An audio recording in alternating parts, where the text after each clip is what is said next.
ചെപ്പോക്കിൽ ചെന്നൈ തന്നെ. മുംബൈക്കെതിരെ സീസണിലെ ആദ്യ മത്സരത്തിൽ CSKക്ക് ജയം.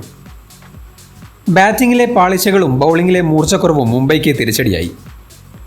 മലയാളി താരം വിഘ്നേഷ് പുത്തൂറിന്റെ മികച്ച ബൗളിംഗാണ് വൺ സൈഡഡ് ആകേണ്ടിയിരുന്ന മത്സരത്തെ ആവേശകരമാക്കിയത്. സ്ഥിരമായി ചെന്നൈയിൽ നമ്മൾ കാണാറുള്ള ടിപ്പിക്കൽ അറ്റാക്കായിരുന്നു ഇന്നും. Spin web. അശ്വിനും ജഡേജയും നൂർ അഹമ്മദും ചേർന്ന് പ്ലാൻ അതിഗംഭീരമായി നടപ്പാക്കുകയും ചെയ്തു. അതിന് ആക്കം കൂട്ടിയതാകട്ടെ ഖലീൽ അഹമ്മദിന്റെ ഓപ്പണിംഗ് സ്പെല്ലും. സ്പിൻ അറ്റാക്കിനെതിരെ തയ്യാറെടുക്കും മുൻപ് 2 ബിഗ് ഗൺസിനെ ഖലീൽ അഹമ്മദ് പറഞ്ഞയച്ചു. രോഹിത്തും റിക്കർട്ടണും പവർ പ്ലേക്കുള്ളിൽ പുറത്ത്. 51 റൺസ് കൂട്ടുകെട്ടോടെ സ്കൈയും തിലകും തിരിച്ചടിച്ചിരുന്നു, അതും മികച്ച റൺ റേറ്റിൽ. ഗെയിം ചേഞ്ചർ ആകുമായിരുന്ന ആ കൂട്ടുകെട്ട് പിരിച്ചത് MS Dhoni brilliance. What a stumping it was. Lightning quick സ്റ്റംപിംഗിൽ സ്കൈ പുറത്ത്. വിക്കറ്റ് നൂർ അഹമ്മദിന്.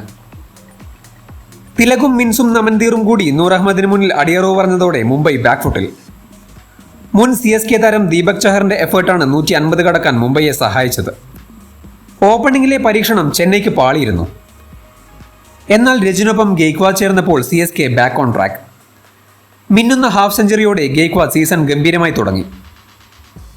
രജിനും ഒത്തുചേർത്ത 67 റൺസിൽ CSK ബേസ് സെറ്റായിരുന്നു. അതിനുശേഷം ഗെയ്ക്വാദിനെയും ശിവം ഡുബെയും പുറത്താക്കി മലയാളി സ്പിന്നർ വിഘ്നേഷ് പുത്തൂറിന്റെ എൻട്രി.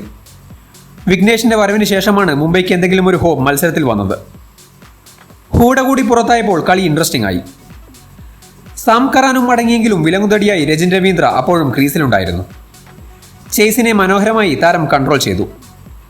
വിഘ്നേഷിനെ പറത്തിയ 2 സിക്സുകൾ കളിയെ തീരുമാനമാക്കുകയും ചെയ്തു. ഗെയിം ചേഞ്ചിങ് അർദ്ധ സെഞ്ചുറിയും. 2 പോയിന്റോടെ CSK.